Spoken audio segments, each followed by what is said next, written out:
They resolve to let Sir Lancelot know. And of course, he immediately leaves everyone to get the Holy Grail without him. They got my girl. Who cares about the Holy the Grail quest? Can wait. The quest can the wait. cup of Christ. The cup of Christ. This is your who whole cares? thing, Lancelot. This is like the bane of everyone's existence. Like every knight exists to get this Holy Grail. It's like if you're on one like the Crusades and you're like, oh, I'm gonna leave the crusade. Like no. Cinematic fantastic. Klaatu, Barada, Nikto. I'll show you who I am and what I am. Bitten by a werewolf and lives, becomes a werewolf himself. Open the pod bay doors, Hal. I'm sorry, Dave. I'm afraid I can't do that. It's alive! It's alive! It's alive! Hello and welcome to the Cinematic Fantastic Podcast. I'm your host, Jason Weatherford. And your other host, William Weatherford. Get ready for opinions, dad jokes, and bad jokes as we watch and review sci-fi and fantasy films from the classics of yesteryear to the new favorites of today. So, who's your favorite baseball team? I don't, you can't answer back through the screen, I will tell you that.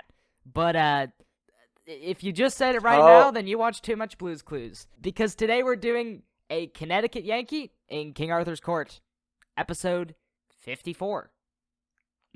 We've been going for a while, haven't we? We have. We've been accomplishing great and feats. And so has baseball. I mean, like, you know, who's like the oldest baseball person you can think of who's alive right now? I don't know. I'm not really a big baseball fan, and I actually played baseball when I was young. That's a good confession to make before we get into this, because there are many, you know, countries that are just the Yankees? Because of the like New York. Europe really likes, you know, like baseball and Europe is more soccer stuff, but you know. Japan really likes baseball too, and like, there's a lot of Japanese players. So many fanatics out there for baseball. If you don't have a favorite and you encounter one of them, what are you going to do? That's always the thing with sports, is it's like, I don't really know the field. I'm not into wrestling, so I'll say Logan Paul, you know. things like that. You only know that because of YouTube. So yeah, what made you think of baseball? Speaking with of this prime times to begin doing that, because it's a soft drink or energy drink brand, whatever. That's not relevant. Right. A Connecticut Yankee in King Arthur's Court. Our first musical. The 1949 version, because we'll mention there were other versions. 1921 version with Harry Myers and Silent. Was that the Silent? Yes, I think so. And there's a 31 movie with Will Rogers. Will Rogers was a writer and a performer on stage. And the 1849 book, Connecticut Yankee in King Arthur's Court by Mark Twain. And there was a Rodgers and Hart stage musical, from which they were basically, from what I heard, basically they were going to make that, but on a movie scale, except they couldn't get the music, because it was already contracted to another project, another movie. They came up with their own. I think there's like maybe 3-4 songs in this movie. I did listen to one of them from the Rodgers and Hart stage musical, To Keep My Love Alive. Yeah. It is a very fun song with rhyming, and she's like, you know, I'm this person said these things, so I'm gonna give him an appendectomy. It doesn't make sense without saying the thing that rhymes with appendectomy before that, but it's fun. It's a really fun song. And, I wish you would I wish I would find someone who gives respect to me. I wish just like I an could appendectomy. Find, someone else performing this very specific Rodgers and Hart stage musical in the modern era. I sincerely hope they can that they do that. It's hard to get a good musical on stage, you know, and actually get it past a couple weeks. Or a classic one that isn't, you know, like. I don't know how classic Pippin is or anything, but that's the one that always comes to mind. I don't even know what Pippin's about. I don't even know what the Fantastics is about. It's like a traveling band of people, I guess, and then there's things happening. Is this all music? It's about one of the guys from Lord of the Rings. This is a Bing Crosby movie. No, okay. This is our first Bing Crosby movie.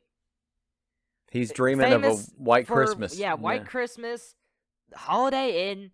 I used to watch like White Christmas every Christmas. The road movies that had Bob Hope, the Road to Bali, the Road to Morocco. He also, just like Bob Hope, he did perform for the troops. And they really enjoyed that. The USO tours. Like we talked about Bob Hope in the last in the episode before the last. Yeah, Meet the Killer. Yeah. Meet the Killer. Is this movie technically a time travel science fiction movie? Or this book, rather? At the same time? Yes and no. The book, in my mind, is Mark Twain having specific things that he wants to say and talk about. Here's the thing. It's a story tool. He's using the time travel thing. He really didn't, go into detail about how time travel works. Mark Twain sort of writes. It is a time travel, yes, in a way. I would think like so in terms of like I just appeared in another time. What am I gonna do about that? And make it fun. We wouldn't have DuckTales without this movie, without this book. Then. Well, at least remember one the episode. DuckTales where they went back in time to the medieval ages. That was Sir Gyro. Yeah. Sir Gyro de Gearloose. It was second season, wasn't it? Yeah, first. Okay. But he used a time travel machine, and that's how H.G. Wells, kind of. Yeah, H.G. Wells did was his about thing. this time doing the time machine. I think he did it 4 years before the book. Very often in these early stories, it was always somebody, being transported. And they didn't really have any control over it. Sometimes they couldn't come back; they were just stuck. So H.G. Wells kind of went, "Well, I'm going to make it where there's a device or something that actually takes you back and forth." So these early time travel, I was thinking also about the story of Rip Van Winkle. I wouldn't have thought of that one. What's it about? He basically. Not like the old man in the sea, but No. I think he goes and hangs out with some dwarves in the mountains, and they're bowling pins or something, and he falls asleep and wakes up like 30 years later. He's an old man though, so he didn't really time travel. He just fell asleep, and his long beard or whatever. So, but that was more like I don't know if that's exactly time travel, but it's close. But not. It's interesting to think of from another like classic author who does these types of books, because Mark Twain doing like something like The Prince and the Pauper, all various stories like these to talk about richides of wealth, and in this case forcing democracy into like a group, I guess. Yeah. We can actually. Do you want to go over what happened in the movie, and then we could talk about how the book was different and what the book talked about, what its themes were. Gladly. Do you want to? So we start out with Hank Martin. He is attending a museum tour. He does ask doesn't this castle not supposed to have 4 turrets? And it's like, oh, it has 4 turrets, and he's like, huh. And then he attends the tour. That's not how I remember it, right? That's not how I remember it, he says, talking about all the things, and he corrects the tour guide on Constantly. details. He's very knowledgeable about this subject, almost an opposite of Percy Jackson, or maybe in a similar way to Percy Jackson, where Percy Jackson could read the text on the exhibits to tell scrambled. who right. was portrayed in them. Yeah, the unscrambling effect. There's a quick point to make. His name was originally going to be Hank Morgan, but they changed it because there was an actor already. And there's already a Morgan Le Fay. His name was Hank. There was an actor named Frank Morgan at the time, and so they were like, "Well, let's call him Hank Morgan, Hank Martin, so as not to cause confusion." They're just trying not to cause confusion. So during all this, we get the various what's it called? Like the flags on the heraldry. Heraldry. Yes. on the shields. On the heraldry shields on the shields and the various armors of the various knights, all of which he names before he says them. I wanted to like, for those, like, not really having read too many Arthurian myths, to sort of go over some of the characters that he describes or that he names, because I was like, who are these guys? And they'll appear in the movie, so you'll get historical context, which is always helpful. Some of them more than others. Like, some of them, they just kind of show them real quick. And by historical, and I move mean a book that is a historically long time ago. Not that King Arthur didn't actually exist. There is no Easter Bunny. There is no Tooth Fairy. And there is no King Arthur. And there is no King Arthur. So, right. King Bedivere is the battle diadem's knight who, in the lore, he returns Excalibur. Sir Bedivere. Sir Bedivere. Right? Yeah, there you go. I probably shouldn't leave off the sir. I meant to say that. He returns Excalibur to the Lady of the Lake as Arthur's dying wish after the final battle. Although French tradition, this was his cousin Griflet who did this instead. Modern artists often seem to revise him to be Guinevere's lover instead of Lancelot, because Lancelot had a whole thing where he was in love with Guinevere, and then the Civil War happened because of the because she was betrothed to Arthur, and you don't serve the king, and also there's other movies that go into it. Apparently this was because they didn't think Lancelot was canon for enough time. He was like, he was late enough in the process, we can just say that he wasn't canon, I guess. Sir Lancelot du Lac. But Sir Bedivere in Monty Python, the Monty Python's Holy Grail, I'll probably mention this movie a couple times because it takes place in this. He's this eccentric scientist in because he's like making things. Is he the wit? Is he the one that tries to? They're trying to burn the witch, and then he says, if. Yeah, I know that scene. Yeah, burn the witch.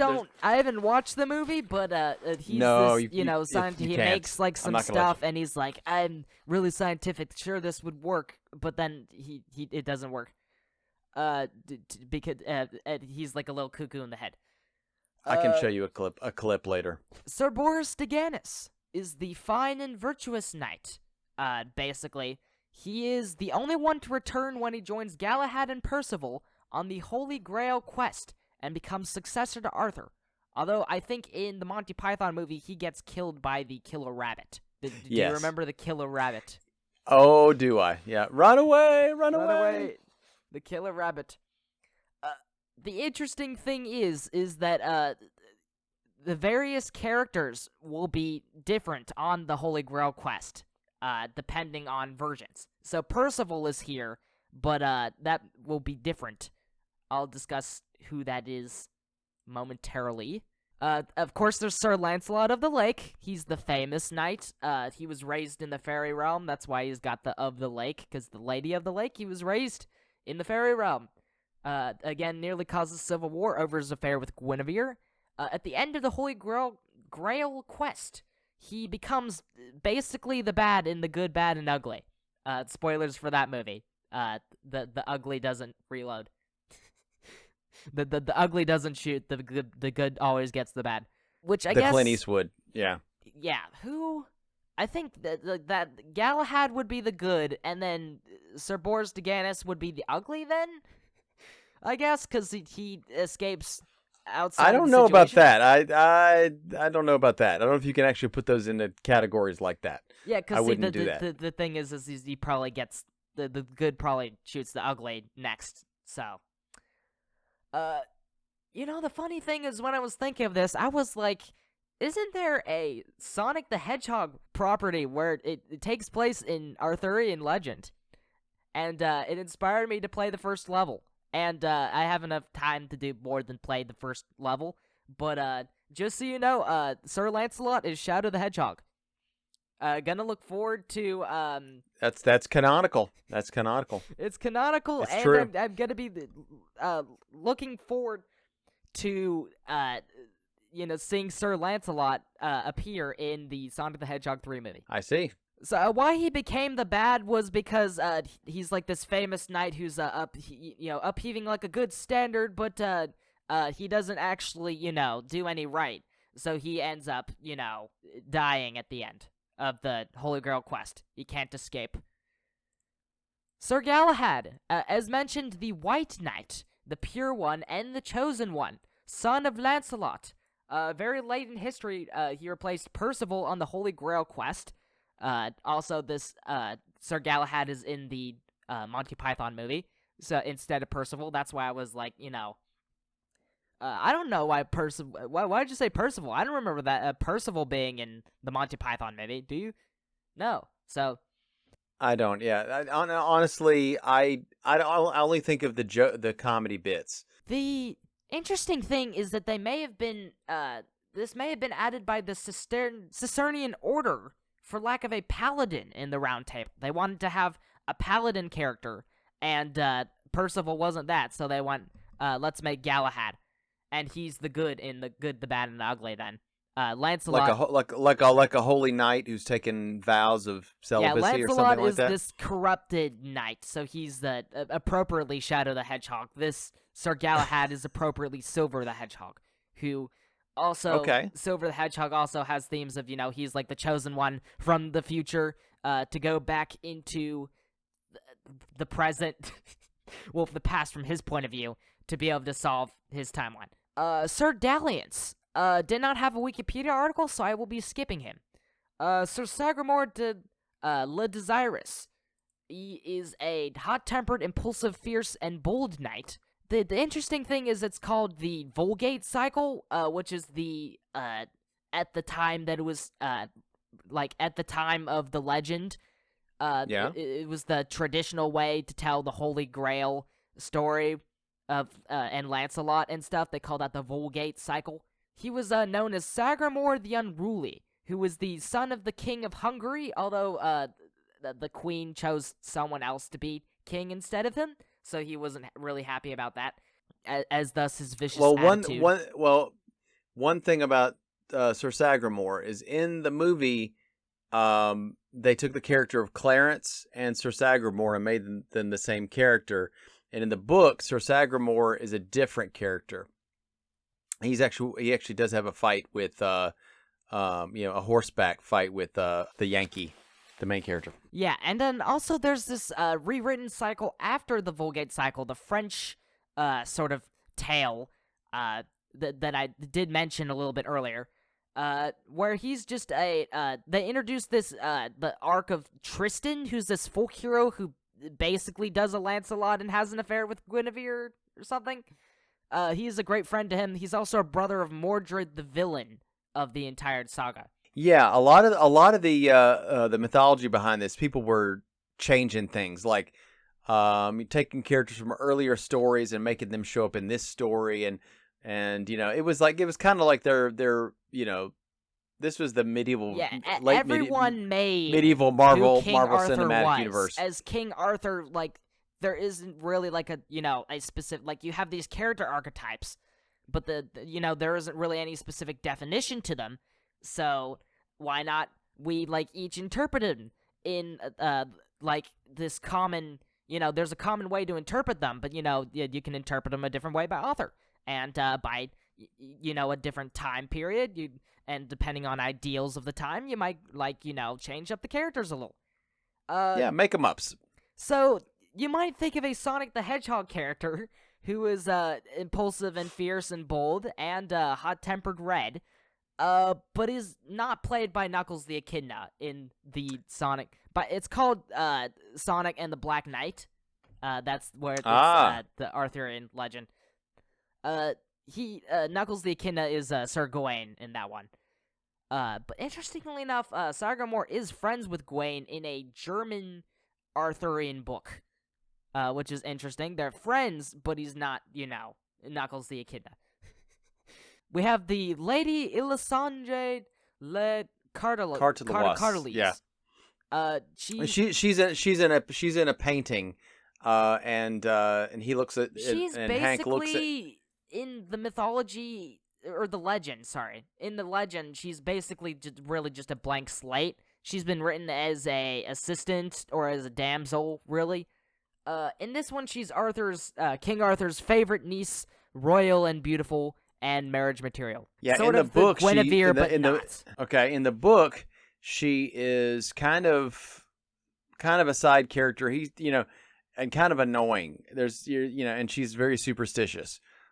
She's very gullible. Apparently she's just a poor girl. She's like a poor commoner, really, making belief that she's among royalty, but she's actually among pigs at one point. And I was like, they've been shapeshifted. They've been shapeshifted. See, in the book, he's very much against the monarchy, the divine right of kings. Like if you're part of the royal bloodline, you just become the king. Mark Twain was a big fan of the voting system, like we have in America. Democracy. He was like, why don't we vote for the king? And I think he did have like a high view of the French Revolution. Yeah, and there was a part where in the book he has a bunch of the royal king's guys in the high. I'm gonna get the best fighters, and the best fighters will be the ones who actually fight in the battles, and actually are actually going to be able to win this thing. But I think it's interesting to have the theme of like I see myself like among the royalty, but the royalty are actually pigs. I'm just make believing that they're royalty. They're actually pigs. So that's that. There's double meanings to everything that an Mark Twain was doing in the book. That I guess runs throughout the book. The not last necessarily one he names the movie is Sir Logris of Astolat, and I was looking this up for the longest time, not being able to find it until I realized it's actually a fake knight, combining the names of Arthur's kingdom Logris and the home of Elaine of Astolat or Ascalot. Is how it actually is spelled, Ascalot. He's one of the villains in the movie, other than Elaine Merlin of Ascalot and Morgan Le Fay. A lot of people do like paintings of her because she dies from heartbreak. For Lancelot after he permanently leaves the castle after that's a very romantic.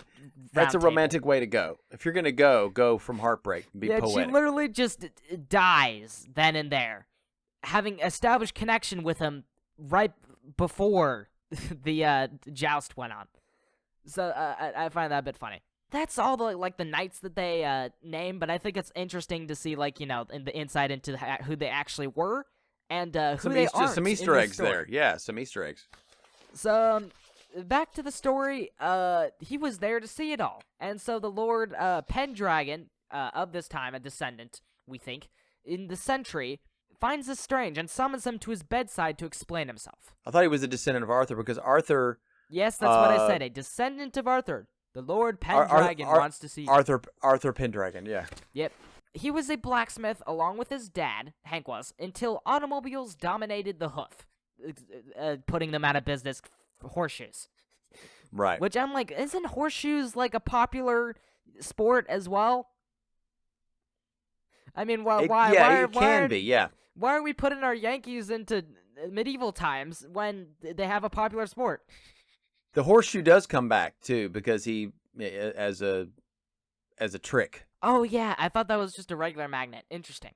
A bunch of kids crowd around his work and they compare his car to an Arthurian dragon. Though he says more like the Reluctant Dragon, which is the Disney movie. Right. The 1941-2 anthology thing they're making alongside Saludos Amigos and stuff. Ah, right. I feel like as compared to Saludos Amigos and the Three Caballeros, I would recommend the Reluctant Dragon to at least be one of the anthologies Disney did back in the day to watch. It may not have exactly the quality, but it they go into everything behind the scenes, and they didn't really do that for the other two movies. And I was like, that's an interesting perspective to take, honestly, to use that as a device to, putting the cartoons in. He breaks out into song because this is a musical motivated by the wonders of invention in a pamphlet, almanac. Sorry, that's what he calls it. It's nothing to be ashamed of if you stub your toe on the moon, is the song title. If you stub your toe on the moon. It's cute. It's cute. It's a good song. Yeah, I didn't think it was particularly good song. Though I wonder if I think it's not even like better than like Go My Way, which is like classic Idol. Classic Idol music, and you don't even surpass that. By the way, if you're gonna listen to that song, I would recommend the solo version because it's sung in a group, and I'm like, the song is written from a perspective of one person, and so I'm like, I don't know if this like speaks to the nature, or like the message of the song for multiple people to sing it. Anyways, it basically ends with there's a moral here somewhere because the car kicks into gear. He's like, there's a moral here somewhere. Just like this movie, there's a moral here somewhere in this movie, but as we'll find, it's literally just him going back in time, the movie, and there's no moral to be made. They try a little bit, but you know. So a storm is brewing, and Tex the horse. I was saying earlier that why are you calling the cowboy guy Tex? Well, we have Tex the horse. You can call him Tex all you want, but because the horse doesn't have an accent. His throat hurts a little bit. He's a little hoarse. Okay, that was that one just made me transport back in time. Speaking of which, they're riding through a storm. He gets hit with a tree branch and is transported to medieval times, only to be captured by Sir Sagamore to be taken to Camelot. He says it's the year 528. I know King Arthur was set like at the beginning of the Middle Ages, 6th century, originally. But in my opinion, I think it's more styled to when it was written, which was the late medieval period, 10,000 years after that. The 1400s, the 14th century, the Black Death, 100-Year War, Protestantism, printing press, when they made those things. I feel like King Arthur, to me, takes place more towards those when they were writing the books. They were writing them like more in that style. I don't think King Arthur, to me, is when Rome just fell and the Franks and Saxons are hopping in. Like, France not existing yet really is not where I think King Arthur exists to me. Well, I used to, I had a theory. It's not based off of, any kind of real study, but I was thinking that maybe the name Arthur comes from when, you had Vikings that first started taking over England and kind of coming in, and you might have had somebody that descended from a Viking, and Arthur, like it means something of Thor or whatever. I was also thinking that maybe Arthur could be Artur, or Artur, like a Roman name, Arturus. He could have been, because the Romans came in and took over and fought the Picts and the Celts early on. There were clans and clan leaders and tribe leaders, but there weren't really any monarchs. So how did they come up with the monarchy, right? So it could have been, like a lower level. Yeah, I'm like, I don't think it existed when they were just hopping emperor. in and establishing things, because from the style that they presented it, traditionally, the medieval style that we get in this movie even, is not that. It's much later. It's like the late medieval ages. And also, Arthur could be... the Renaissance was about to start type thing. Arthur's just a story. Honestly, it could be completely mythologized, and I don't think it even technically really has a time, or even should have a time. It's a very timeless tale. But I do think if it were to have one, it would take place. It's in the 1300s or the 1200s. And Arthur and the Holy Grail and the quest is all a symbol for honor and chivalry and all of that. And Mark Twain had his issues with chivalry. He thought that sometimes it went too far. You throw your life away, fighting for some kind of honor. That's just why. So anyway, after the door closeth, and the Lady Carteloise sings and dances, like I'd have a lover somewhere, and I think it might be you, because he pops in and winks at her. When is sometime? Yeah, when is sometime? Is the song. There's She's played also by a gag with Rhonda Sagamore's Fleming. rusty armor throughout this movie. which I guess wasn't an issue when he was riding in the horse, but when he got out of it, then his shoulders get stiff. Lady Cardelois is immediately charmed by Hank by his winking, I guess. She's like, I don't know what that means, but I love you. And it's Bing Crosby, okay? He's a charming guy. His movie persona is very charming. Like, I he can't hops say what he's into like the in real medieval life. world and is like, held at lance point, I guess, by this, guard to like get captured into this castle, and he is the most casual guy about it. I guess that's his personality throughout most all the movies is casual. He's just like very confident and poised. So Sagamore thinks he says, this guy is a human dragon disguised as the fiercest giant among the and I made this sort of like an unintentional rhyme, but I thought it was funny. The 1,000-strong demon throng of ogres. That needs to be a line in a song, seriously. 1,000-strong demon throng of ogres, once he said. Gets Sabaton on that. They do a lot of... There was one where he was talking about, like the lady of the lake or whatever it was, the lady of the something, that had like some of the best rhyming wordplay things. Yeah. I really like that song by Sabaton. Anyways, he also says he was a taloned werewolf. And then at this point, as this explanation went on, I'm like, is he a human, a dragon, a giant, a demon, an ogre, or a werewolf? Whatever gets Sir Sagamore, somebody thinking he's awesome. Yeah, so that's what Hank is. Explains, I'm from Connecticut, but Connecticut what?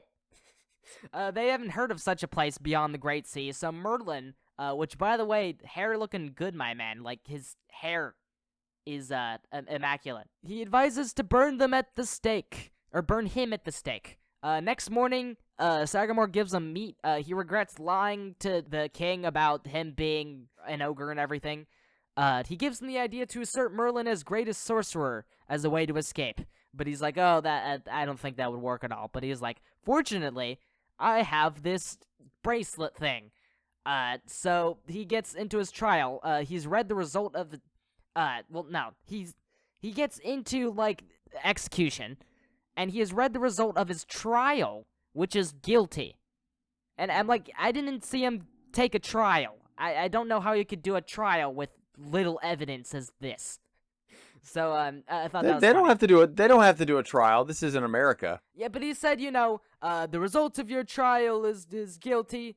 Being guilty, we will now sentence you to death. And it's like, what trial? We didn't see one. And second of all, what evidence? Exactly. Or witnesses? You don't have any witnesses. You just have him. Yeah, that's kind of this is It's kind of dumb. So he creates their judicial fire. system sucks. Yes, he creates fire with this golden bracelet and the sun, like you do a magnifying glass. Oh, it was the glass on the pocket watch hinge, and the glass, the sunlight would go. So he was using like a magnifying glass. I thought like it was a kill bracelet ants. purely because I could see a hole in the middle. Yeah, that's it's a gold band around it with glass in the middle. Yep. So it was see-through. I have Yeah. not heard of see-through watch. That is, usually they have a backing to them. So, You open it he'd so you already can been wind like it and told he close was it. like colluding with Beelzebub and demon magic and stuff. So unfortunately, this fire is also demon magic. Merlin not being able to use this the clock. Merlin is humiliated by him, and they knight him. They knight Hank Sir Boss because he said, I'm the boss now, I guess. Hank being he's very confident in all of this when he easily could have been like just impaled with a spear. Like they got men right there. Like you just harmed Merlin, the advisor to the king, by putting fire to him. And I'm like, just stab him with the spear. I mean, like you're right there. Well, one more thing. In the book, the thing that gets him, But you can impale him very easily. The thing that gets him recognized as Sir Boss is he does the eclipse thing. He knows that in the at the end of the from movie, the almanac, spoilers, they do a thing where he predicts They that an reverse eclipse that. would happen, and they do this as the first trick in the book. It is also unintentional in the book, as in this movie, he intentionally does it because he read the almanac. in the book, he reads the almanac, but he's a day off. So then he's like, oh, the eclipse is happening today then. But then he's like, oh, I did it, everyone. I totally did it. And then that's a way weaker thing. I'm like, why couldn't you just have him predict it instead of making it by mistake and him having to adapt work somehow? But basically the inspiration from this was Christopher Columbus did this to the Jamaicans when he went into their land, the natives. He was like, an eclipse is going to happen right now if you don't, do what my wishes. And then it did happen, Wow. and they were like, restore the sun, and the sun, well, restored itself, as is natural.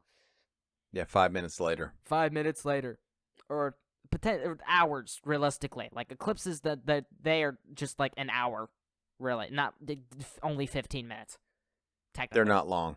Yeah. But they're not long either. They're not too short, they're not too long. So he's gonna go to a ball. And so he goes to this ball. He is told the king is a prince among men, and Merlin, I think, is the true ruler of the kingdom. The king is like just a puppet, I guess.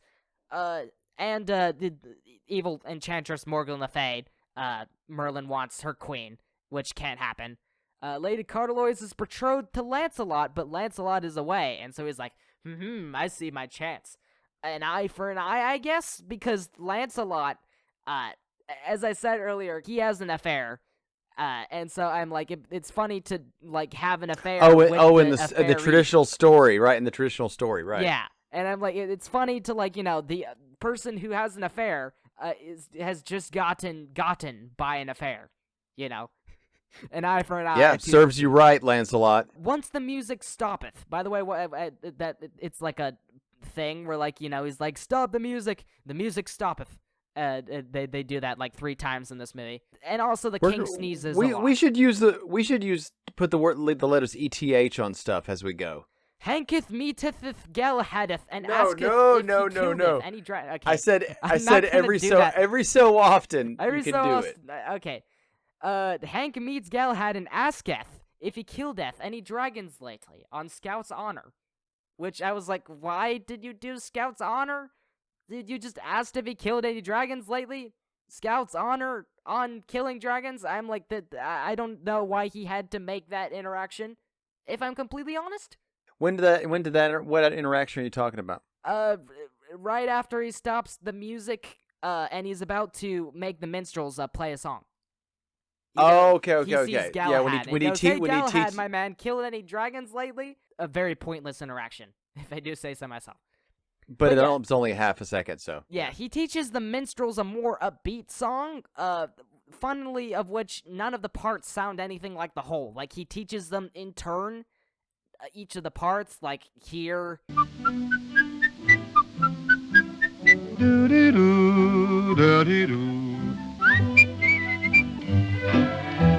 But then the music eventually sounds like this.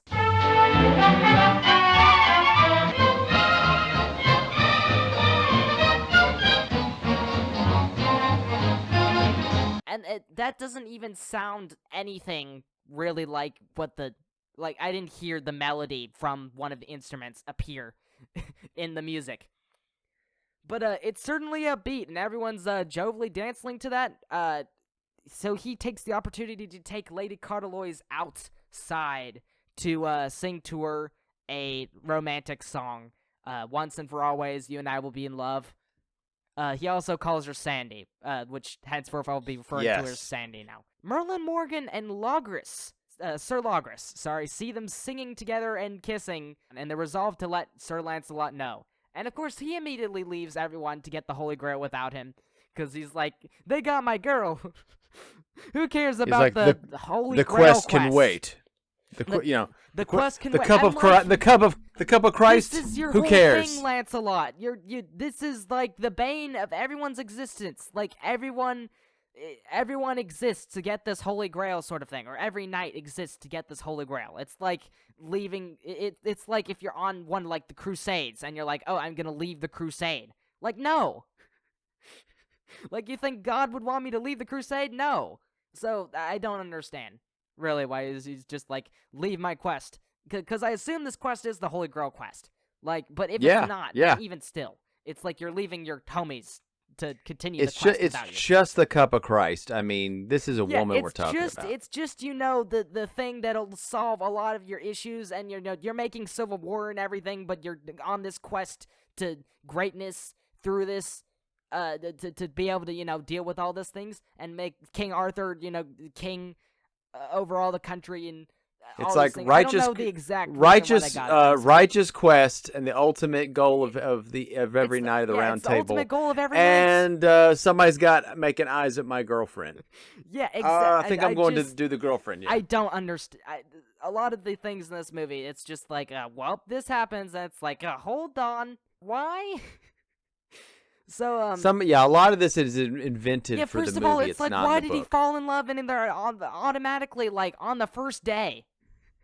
You're gonna marry someone you just met, like because he's Bing Crosby, and this is he's Bing Crosby, and he just attracts a lady who has just met him, who's strange to her, and he is just immediately they're together, even though she knows she's obligated to be with another guy. So. Yeah, there's issues with that in my mind. Yeah. And later on, this will especially get shaky, like defining what exactly their relationship even is. Hank is making Sir Sagamore armor. I don't know why the Squire couldn't have fixed the armor, as, the Squire's supposed to maintain armor, and I'm like, it's rusty, why couldn't he That's just his job, right, that's the guy to fix it. Like, the Right. Squire's supposed to maintain the armor, as in make sure it's completely working. Like, But Hank's really good at it, though. He's a blacksmith. yeah, but, the Squire's supposed to learn all that. Like, he gets taught these things. And then, you were a squire before you became a knight. So it's not like you didn't know that could happen. Wait a moment. You could even take care of your own armor if you don't have any squires. Which, by the way, there are no squires in this movie. Historically inaccurate. But, even you could fix your armor. Because you know how to do it for another knight. You know how to put them in armor. The movie is actually not as historically inaccurate as the book. There's a lot of historical inaccuracies that are in the book. Things that Hank brings from the present back to the past that... I think it brings, bicycles, and they're just like, oh, we're on bicycles now. He invents bicycles, Gatling guns, electricity. Oh, yeah, we'll have to talk about that later. Gatling. Crazy stuff. Why Gatling? Why Gatling? Why not? Because in the book, he we'll works in a gun factory or gun manufacturer. Yeah, we'll talk about it later. But man, Sandy comes his way, and Hank wants to give her a safety pin, but she can't accept it. Being betrothed, and I was like, it's a safety pin. It's hilarious that you're like, I can't take this. I'm married. It's like a ring. It's not a ring. It's a safety pin. Yeah, it's just it's a safety pin. He implores her to leave Lancelot, and Lancelot sees this. Sir Lancelot comes in. Sagamore takes this as dangerous, and so he's like, come on. But he doesn't get noticed. He's ignored. Humorously, Hank has delivered a letter right in front of Sir Lancelot that Sir Lancelot cometh. And then he's like, oh, so you're Sir Boss. I'm going to slap you. Hank just slaps him. And then they're going to have a tournament. So yeah, they have a he slaps Hank. It's basically a duel. Yeah. My honor has been besmirched. Exactly. But his honor will be further besmirched in this tournament. He decides to ride Tex because he can't get up on the big horse. And he goes in with no armor nor a sword at all, as there is no rule against it apparently. He proceeds to run circles around Sir Lancelot, only to fall off the horse, which looked very painful for the horse, not for him. I was like, how on earth can you like... He's got a lasso. Yeah, he's got a lasso. He's got a lasso, which you'll use in a moment. But I'm like, the horse is like, they teach it specifically, for making films and such. I wonder how they make it fake fall. Like, fall on command. Like, how safe is that to make a horse fall? I mean, they're big things, and it's like the way it tilted over was they didn't not care safe. about horses all that much in those movies. Yeah, it wasn't nice. It almost rolled over like a dog, though, which is the one thing that I'm like, a big creature like that, that would like slap, I don't like it. I don't think a horse being that big would be able to roll over like a dog. basically the joust ends. He ropes the knight off the horse, like basically Empire Strikes Back, or it's Civil War, Captain America: Civil War, depending on which movie you prefer, Star Wars or Marvel. That's a discussion we won't get into today. Sci-fi versus superheroes. Anyway. Yeah, right. The humiliation of Sir Lancelot upsets Sandy to his dismay, but the king is like, "There's to woman, there are no rules with woman," and I'm like, "What do you mean that? Are you talking about the rules of?" Because he said there's no rules against using this, but there's no rules at all to her. To her, there's no rules to say anything. I'm like, no. Things that make I know things that's like that a makes saying to like two women, there are no rules or whatever. I guess. No, the king is trying to say that some things make sense, and then when you have a woman involved, you're like, I don't understand. Just women don't make sense. But you're not gonna. Well, that's what. Well, again, Arthur. But that's alluding to Arthur's not the greatest wisdom in this movie. But that's connecting what he said from earlier to there being no rule against this to this statement, and it's not the statement connecting to that doesn't make sense, at least to me. Next, he makes pistols and bullets. He tells the children, he shows them. He tells them about the printing press, sewing machines, bath tubs, as one of the children says, bath. I'm like, there's no reason you need to say bathtubs. Sir Sagamore tells him that Sandy and Sir Lancelot are indeed marrying due to female paradox, which is don't you see that there's a running thing about woman in this movie? Just like, woman don't make sense, female paradox. Yeah. I don't really know, but yeah, this puts their relationship in the question, because she's like, "Oh, I don't like Sir Lancelot, I like you, but then I care about Sir Lancelot, but I don't care about you because I know him and you humiliated him." And it's like, but you still did care about him at the end of the day, and you dumped Sir Lancelot, really. I think. I don't know. That's left ambiguous. What do you think? I think she still thinks that even though Hank did win, he didn't do it in an honorable way. He just, it's kind of like you could have ended it honorably and Lancelot could be left with his pride still intact, but you just had to make him look like an idiot. I guess it's just like this one gripe. But they're still marrying anyway because they're betrothed, but they didn't, break up their betrothal totally yet. So I guess that's where that makes... It's not female paradox. It's we still were technically betrothed before you came into the room. So, but I can't do anything about it. I can't, divorce before the marriage. So a girl then comes in. She's like, "Oh, heal my father of plague." And so they leave while we linger on to see Sir Sagamore shoot the gun.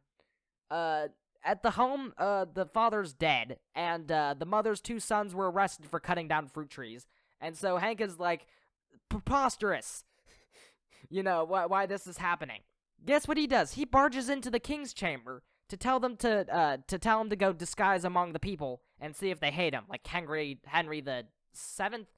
One of the Henrys did that. Henry the Fifth, yeah. Henry the Fifth. I was about to say Henry the Eighth. Shakespeare play, yeah. Yeah, wasn't Henry the Eighth the Shakespeare play, though? Or did he do the Fifth? No, Fifth, and then he also did Sixth, and he did Richard the Third. Henry the Second. Henry the Eighth was later, and that was that was the guy who had his wives killed off. Like a spreadsheet of the of all the Henrys to go okay, the first Henry did these things, the second Henry did these things, but not the things that Henry I did, or something like that. Right. Because I keep confusing them in my brain a little bit. Don't we all? So yeah, he's like, "King Arthur, go disguise yourself among the people, see if they hate you." Merlin and Logris listen in on this, so they're like, "Yee." I guess. They keep listening on to everything that they say. So then Hank goes to tell Sandy that he can't settle down lest be a sissy. So he's like, "Well, I didn't want you anyway, I guess." Or was this part of his plan? No, he was saying, "I see that a knightly guy is kind of what you're looking for, and I can't really be that for you. All I would do is kind of just cut the grass. We did say I can't settle down unless be a sissy, so I need to, like, not settle down. I need to be like a knightly guy. No, he was saying if they had kids, his kids would just think he was a sissy because he wasn't, as knightly as like Lancelot and some other guys. He wasn't saying, I can't settle down. Okay. So the king and co sneak out to this beautiful ocean and forest. They're singing Busy Doing Nothing, working the whole day through. My personal favorite song of this movie, because I agree. The first That's my favorite song, it wasn't done that well. I mean, I preferred listening to Go My Way, which it's a song. The first song of this movie is like, if you stub your toe on the moon, if you try to achieve something great but you get stopped, to sort of continue that. Go My Way is like basically, it makes allusions to getting stuck in traffic while trying, running toward your goal. I've gotten stuck in traffic, but you can achieve your goals. Let's all be, let's all achieve together, sort of thing. Even if I can't, we as society can, I guess. So it's motivational in that way. So I feel like that's a bit of a better song overall than this first song. And such a classic song too. Anyway, suddenly people of quality approach, as Sir Sagamore says. But the king doesn't bow to them because he's like, "Oh, that's Sir Bedivere. Is he mingling with another woman, you sly dog?" And he gets whipped by a soldier, which he's like, "An apparent injustice. You've been seeing all the injustices around while we've been prancing around the forest without civilization in sight. We've seen all the injustice, apparently, of society."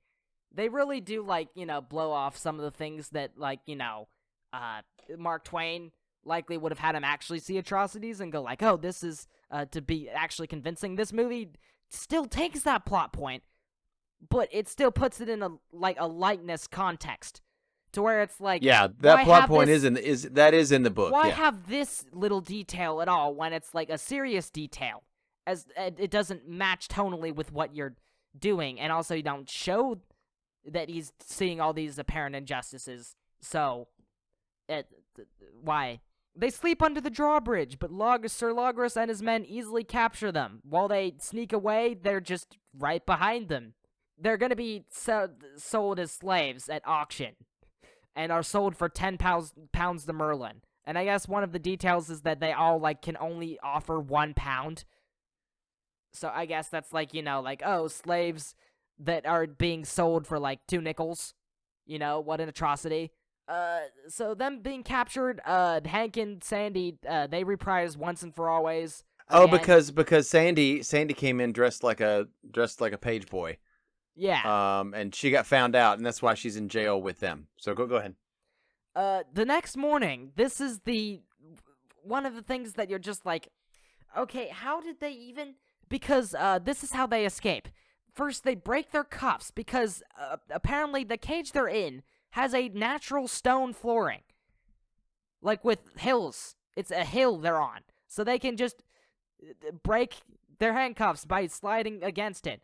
There's these wide, fancy bars that they can just stick their hands through and capture a guard. Hank, like, magnets up the key.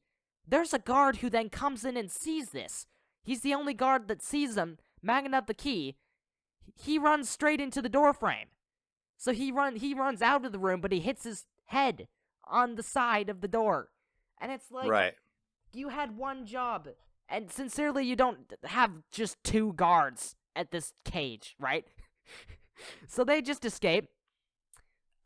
Although the one thing is that since Sir Sagamore kills a guard on the way out, and so Merlin is like, oh, them being all slaves, they're all sentenced to the one's wrongdoing, which might be another Twainian, like a Twainian idea, I guess. I don't think that was really in the book, as far as I recall from summary, but it's interesting to think of, like, the one is responsible for the whole.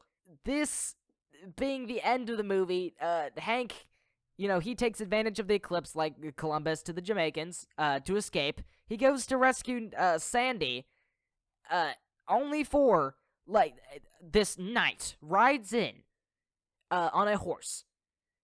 He knocks him off this, like, stairs. There's, like, 2 steps to where Sandy is hung with her hands behind her back on this stake. He gets knocked down, and then he shoots this knight. The knight goes down, but then he leaves the Middle Ages suddenly at this moment. Right. For why? Don't really know. But I will say this scene. It's the magic of time travel getting bonked over the head. This scene reminds me of, like, there's a Robin Hood adventure game where Marion is captured in a very similar manner in the forest. She can actually die at this moment, but you go to rescue her, and it's very similar. This movie basically really is the adventure of Robin Hood. They're very with a modern similar. guide. They did have Sir Cedric Hardwicke. They're very similar in style, although I feel like the adventure of Robin Hood, there's many more things that make it, like, better. A lot more fights, a lot more swashbuckling, fights, a lot less singing. So Hank gets knocked over the head, and he gets sent back to the present, to the future, or back to the future. So he gets back to the future, and the Lord Pendragon, we're back from this flashback. He's been telling him the whole story, and he's like, "Welp, that was a cool story and all. Why not go see a nice view on the parapet, over here?" And he says his niece always, like, loves to be there, and so, like, he goes down. His niece is also named Sandy, and like, as he watches them sit on this, watching this nice view, like, they wink at each other, and they're like, "Oh, she knows." The thing that's interesting is that, this Lord Pendragon in the present and the King Arthur in the past both sneeze, as well as Sandy in the past and Sandy in the future both wink. So therefore, both of them might have been transformed, like, back in time with him as well. Which is like, okay, what do you think about that? I don't think that's what they're trying to say. See, this movie is not meant to be taken, well, how come somebody in the past and somebody in the present, if they're, a descendant of them, be sneezing as well? Because it's a musical comedy.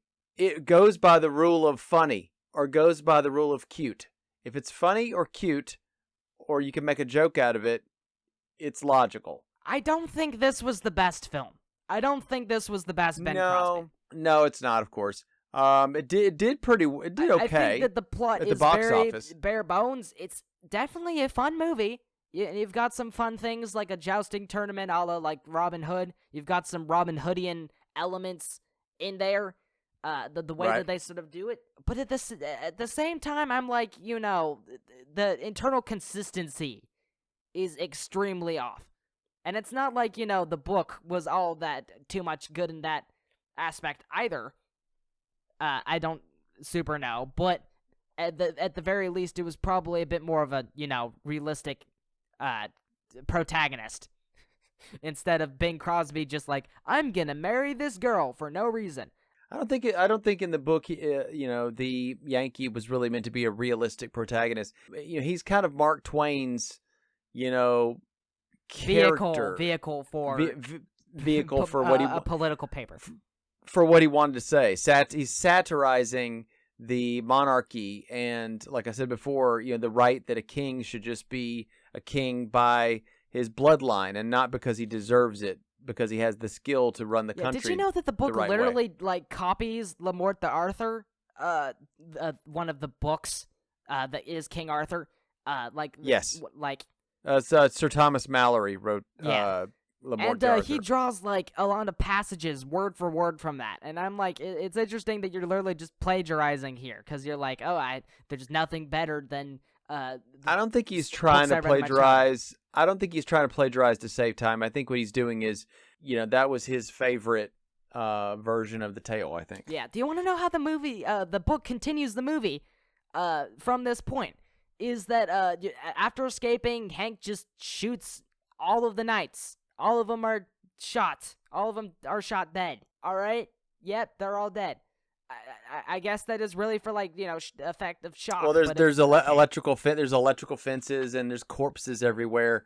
War is not. War War stinks. War is horrible. Yeah, hold on. Hank marries Sandy. He becomes leader of his new republic, only to then be defeated by the Catholic Church because they go like, "We're gonna indict you," which I guess is not provide service to you. Basically, you get boycotted by the church, and then that's not good. The movie ends with modern Call of Duty Modern Warfare.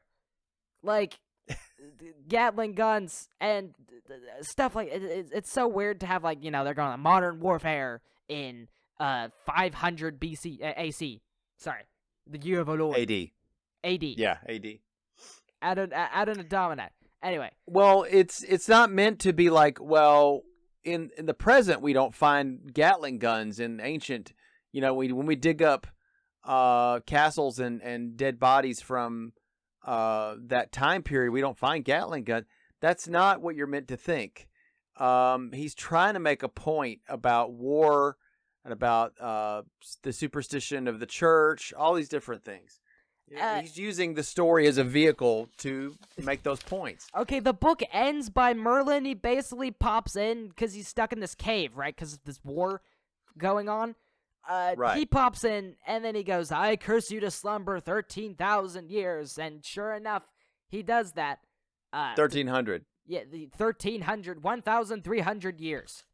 Right. All the way back to your time. You're just sleeping the whole time. And then now you get to tell this to our protagonist.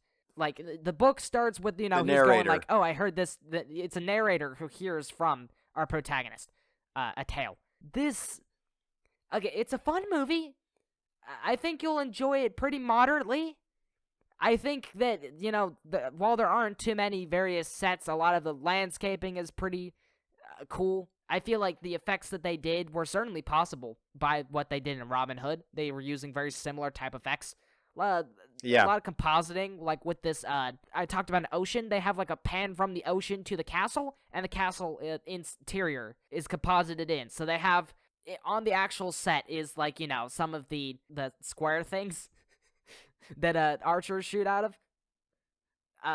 Where it's like what murder holes, or what do we call those things? Yeah, those things. And beyond that, where it goes to actual like wood flooring of the top of the castle is composited in with the actors. I definitely saw that because I was like, they're floating away from each other slightly as the camera pans. So they likely did various stuff like that, training the horses to be able to do what they do very specifically. And just some pretty fine acting from our peeps. The songs aren't too notable, except for the last original song. Apparently Merlin was going to have his own song, but they cut it. That would have been the 5th song. Yes, I read that, yeah. Let's see, what was it called? Twixt Myself and Me. Myself and Me. Talking about, like, him doing demon stuff. It's interesting that Merlin, if Merlin was not on the side of King Arthur, he would be a villain. Of all, like, the things he does, like, the demonic whatever, and, He's generally on the side. The way that he only cares for Arthur and not, he's talking, like, the greater good in store, or in sacrifice. He's not a bad guy. He's not a bad guy in the mythology. But he would be in many different aspects. And, like, his past. And so many times, like, there were he's got some dark elements to him, but he's always in service of the king or in the greater good. Yeah, it's interesting, to see, like, how they interpret, like, these various characters to go, like, this is what the character is, like, very commonly. But here's where it differs, like, sometimes depending on interpretation. And especially how, like, Robin Hood, like, we can have, like, a recent figure, you could say, be a Robin Hood. As well as you could say, like, an early figure, a Robin Hood. He's that flexible, You can make a Robin Hood of today. You can make a Robin Hood of back then. You can make a King Arthur of today. You can make a King Arthur of back then.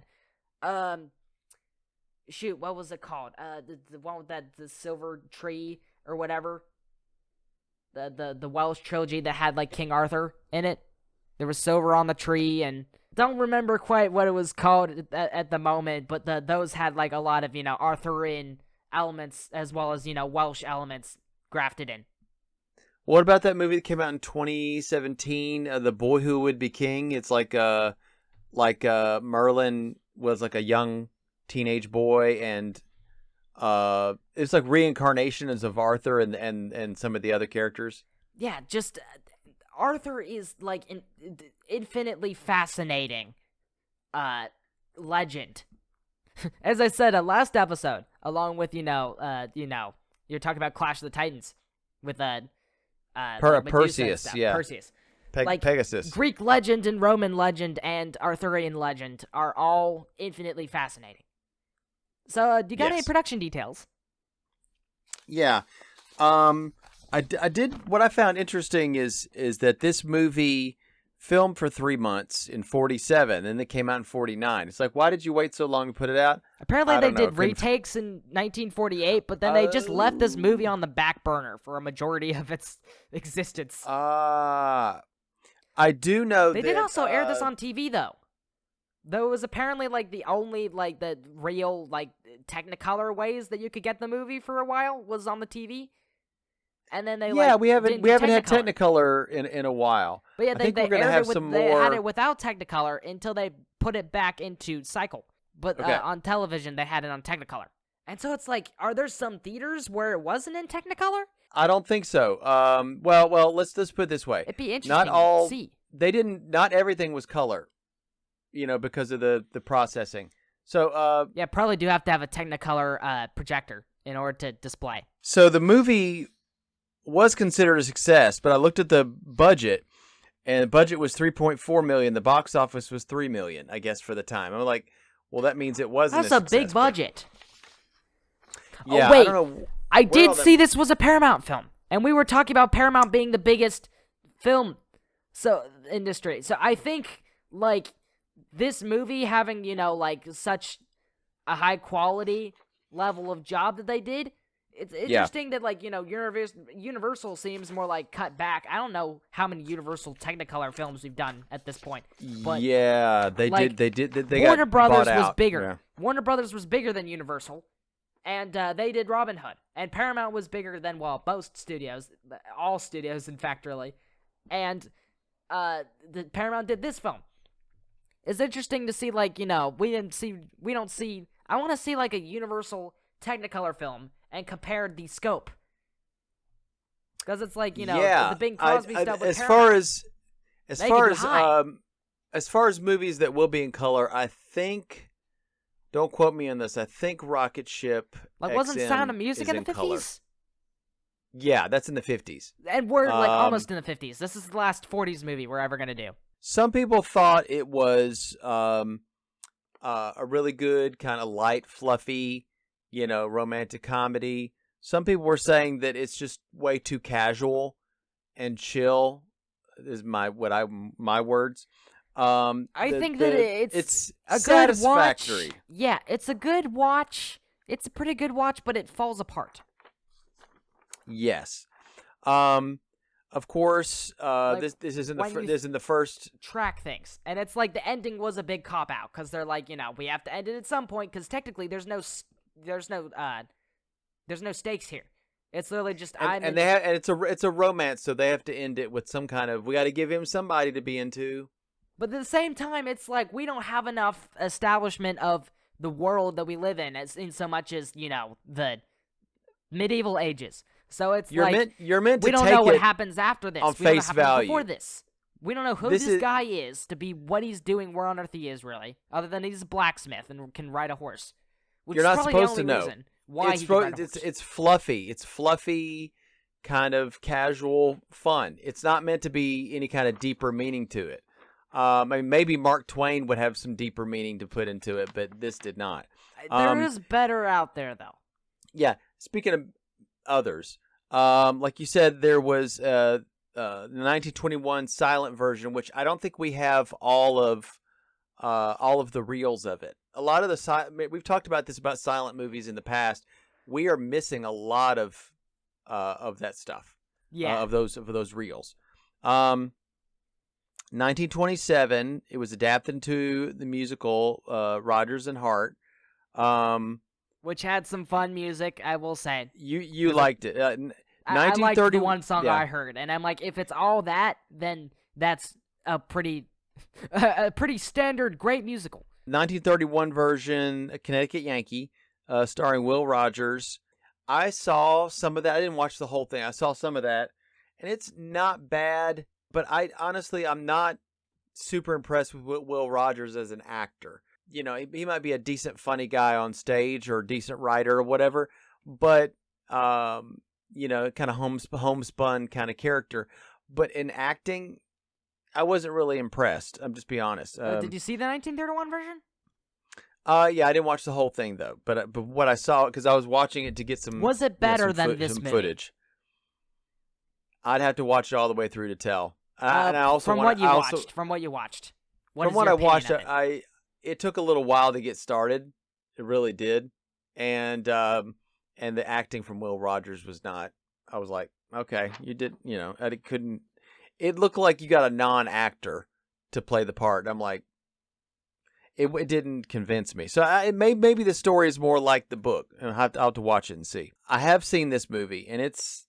I don't think Disney would get away with it now, but Disney made a movie in 1979 called The Unidentified Flying Oddball. And it's also known as A Spaceman in King Arthur's Court, which actually makes more sense. Because what happened, and as you see going forward, is a lot more of these modern retellings, they try to make like more a sense. ranch hand from outer space situation. No, they try to make things more.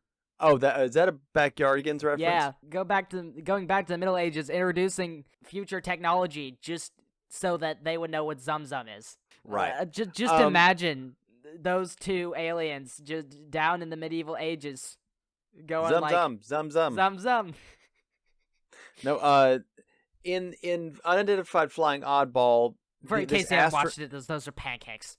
Yeah, okay. There's this astronaut, and he gets in a ship, and they shoot him off, and when he comes back down, it's the Middle Ages. He's time traveled somehow. They try to give some kind of realistic scientists explanation. say that's probably how you time travel. Outer space. You'd have to. So the other thing Jump is forward you would 1 have second to. in the future. I think we did that. Right. Let's see. And also, there's a robot version of him that looks exactly like him that is invincible to their attacks. So they kind of think that he's a god or something because of that. The Sandy character is kind of an airhead, and she's not a princess. And she keeps talking to. She says her dad is been shapeshifted into a duck. So she keeps saying, "Well, father," and she's talking to the duck. Okay. There's also a Transformers second season episode, a Decepticon raider in King Arthur's Court. Okay, that is an idea. That's an idea. It's interesting. An idea. There's a Soviet version in 1988 called The New Adventures of a Yankee in King Arthur's Court. They had some TV remakes. Let's see, there's one in 1989 that starred Keisha Knight Pulliam, a little girl. She was on the Cosby Show. She was that's where she was famously from. Also, Bugs Bunny had some spoofs of this. Donald, or not Donald. Dang it, Daffy. Daffy was Robin Hood. Oh, right. Duck, dodge, dip. Yeah. So you had Bugs Bunny who shows up in the medieval times, and he must have took a wrong turn at Albuquerque. Is kind of the joke. Okay, I think Bill Cosby being this confidence wouldn't. I feel like Bugs Bunny. If Bugs Bunny was in this movie, instead of Bing Crosby. You were saying Bing Bill Bunny, Cosby. Bing Crosby. If Bing Crosby was hot swapped for Bugs Bunny, I would enjoy this movie so much more. I think Bing Crosby and Bugs Bunny have met so much more in the cartoons. Haven't they met? Bing Crosby and Bugs Bunny have met. Oh yeah, I didn't. I don't remember. Yeah, probably, likely. Yeah. Let's see. Goofy was in a Disney short film that was very loosely based on the novel, so it wasn't. I wouldn't even consider it based on. A Connecticut yacht in King Arthur's Court. A Kid in King Arthur's Court, where this kid in a baseball uniform where it says Knights. It's like the Knights, and he goes back in time. It's interesting. We talked about reinterpreting King Arthur. These movies are reinterpreting a reinterpretation of King Arthur. So therefore, are they reinterpreting a reinterpret? And they're are they pretty much doing twice. King they're Arthur? doing the same story. Usually they have the eclipse thing in there. He's got technology. There's one part where the young kid has a Walkman and he turns it on. We gotta discuss this. Heavy what metal would music. we do if we were transported to medieval times suddenly? Well, what would happen if you had a guy who was besieged by the undead and zombies in a cabin, and he gets transported back to medieval times? The character's name is Ash from the Evil Dead series, and there's the movie is called Army of Darkness, and actually I really like it. That came out in 1992. He gets transported back in time with his chainsaw arm. He has a chainsaw arm. The practicality of which is questionable.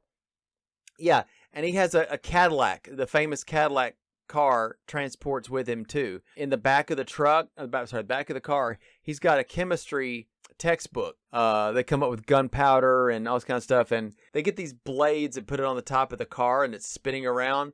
And these zombie, these zombie soldiers, medieval soldiers, are coming after them. And the spinning blade, he's driving into them, and it's chopping these skeletons up. It's great. It's a good movie. Okay, I'll just leave that on the table for now. I don't. So. But, okay, how we said this is our first time travel movie? Kind of. But it's not the first time travel movie. That's going to be a movie, I didn't know this existed. It's a movie called The Ghost of Slumber Mountain. And it was written and directed by a special effects pioneer in 1918. And the man's name was Willis O'Brien. Huh. This was a short movie. And it was the first movie to show live actors and stop motion creatures together on the screen. It was the precursor to The Lost World, but that actually had time travel. It actually time traveled back to the prehistoric era. Speaking of Transformers, one of the Transformers movies, live action movie sequels called Transformers: The Last Knight, actually made it where there were these Cybertronian knight characters, robots. Back during King Arthur's time. And Merlin, who's actually a drunkard, wastrel, he actually talks to, he begs, some of the Transformer knights to help them defeat these bad guys. And he gives them a mystical, magical, technological staff that has him summon a Transformer that looks like a two-headed dragon called Dragonstorm. Okay, I think this is why getting a little Gummy crazy. Bears, Gummy with an I, failed. Why?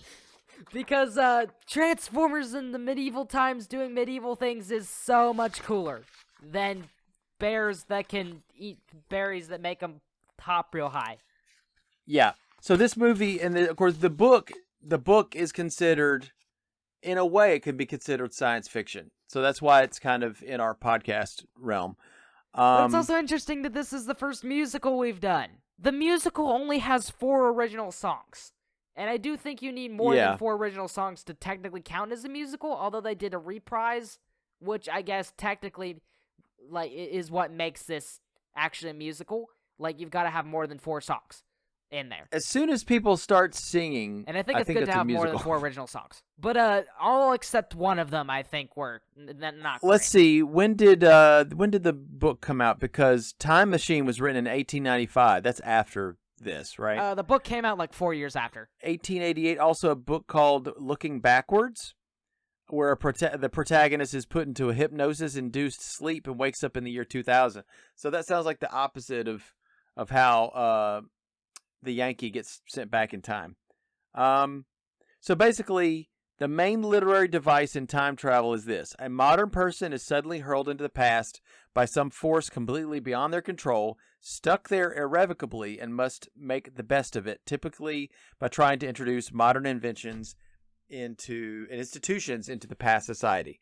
So that's the theme that got kind of created and used so many that a bunch sort of of, different times. do this thing. And I'm like, sometimes I wish a lot we could have so many more short story movies based on short stories like this, even if they're like, like, I don't know, a serial, like a miniseries serial that came out back in 1930. It'd be cool to think about the Chronic Argonauts. I would love to see a visual thing based on that. It would be cool to be like, 1927 Chronic Argonauts, like William Sleater. I'm still wanting the boy who folded William himself. Yeah, Sleater. Those are some of my favorite like children's science fiction books I'd read as a child. Like Interstellar Pig movie. Except, I still don't know if they didn't. Except they don't do any of like the dumb, like immature Hannah Montana feeling like style. Don't make it like a kids movie. Don't make it Nick Jr. or not. Sorry, don't make it a Nick sitcom at all. Don't make it like any of that. Just like a more serious movie in terms of that. That was the one thing about the book that I'm like, okay, get rid of a little bit of this because it's like, but dead serious. Make that a movie. I would be the happiest. I would be the happiest boy in the world. I would say the time travel story that would be serious would be The Green Futures of Tycho. Yeah, definitely. Just like even like I mean, there are a lot of them that the one where he's going into a different dimension would probably feasibly not be a great movie because of goes in the fourth or the fifth dimension or whatever. Yeah, and it's weird. Still, there's so many that you could do. Like the one where we went into a cabin. Such a good book. The Singularity. The Singularity. Like, so I'm still unhappy that the Animorphs had like one little tiny thing and it was dumb. And it's like they didn't rectify that. It did have an adaptation, but it wasn't great. I feel like William Sleater and Animorphs not having adaptations, speaks towards this was this way for a reason.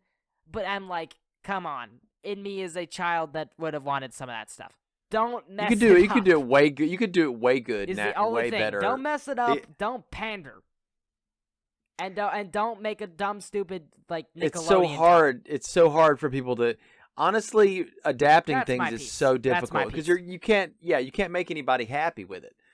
Trying to adapt things, and the thing about A Connecticut Yankee in King Arthur's Court is it's a cool idea. Mark Twain was dead by the time this movie came out, so he doesn't. Well, they did everything wrong. They didn't do it right. Well, this movie. It's interesting that this movie is also a cool idea in terms of what it can do for, the comedy musical lightness. It's like, oh, I got transported back in time. That's funny. Hijinks ensue. It's funny. It's funny, hijinks ensue, and it's also, like, thoughtful as in, what does this mean if we could change the past? The duality of the idea. It's such a solid idea. There's a series that I like from a science fiction author named Frederick Pohl, and it's called Time Patrol is its series. And he has different short stories and novels. And somebody will invariably go, steal one of these time cycles and go back in time. And the Time Patrol has to go stop them from doing something. And you already see the effects of the changes that they've made. Sometimes you might even have technology introduced way too early.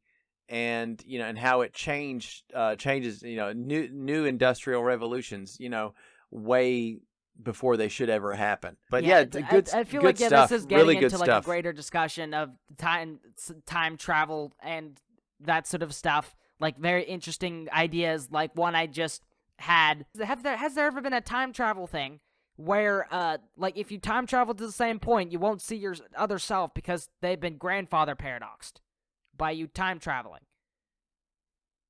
And it's like you're sort of overwriting what you did.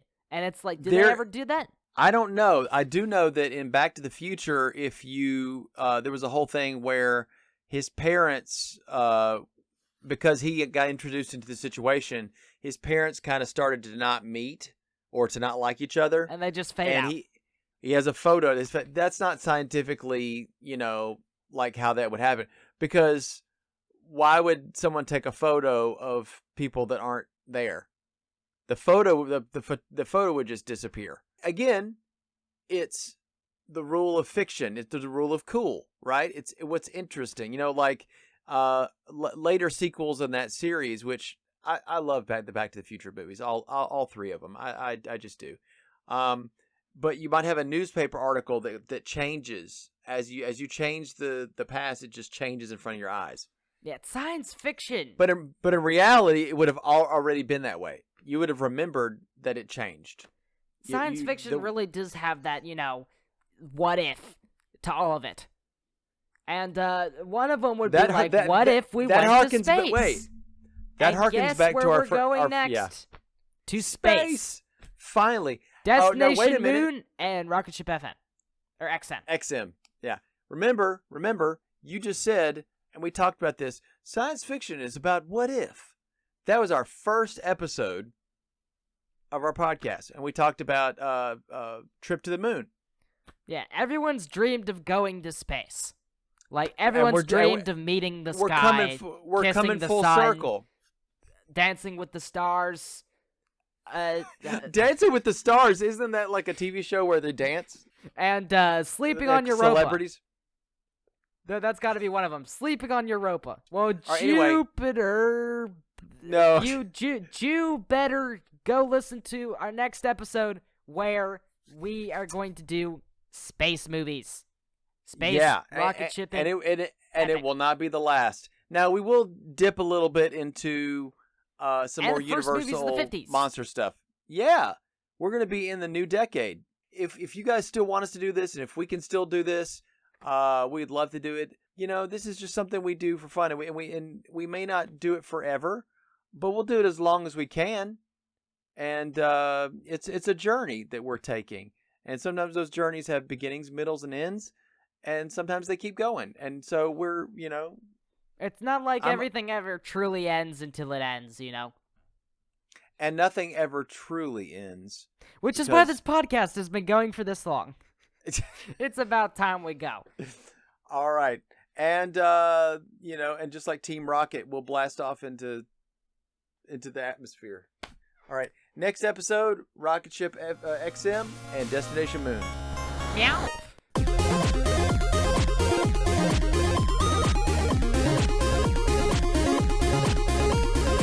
Thanks for listening to Cinematic Fantastic Podcast. Click here and here for some more excellent content. Hope you'll enjoy it. See you soon.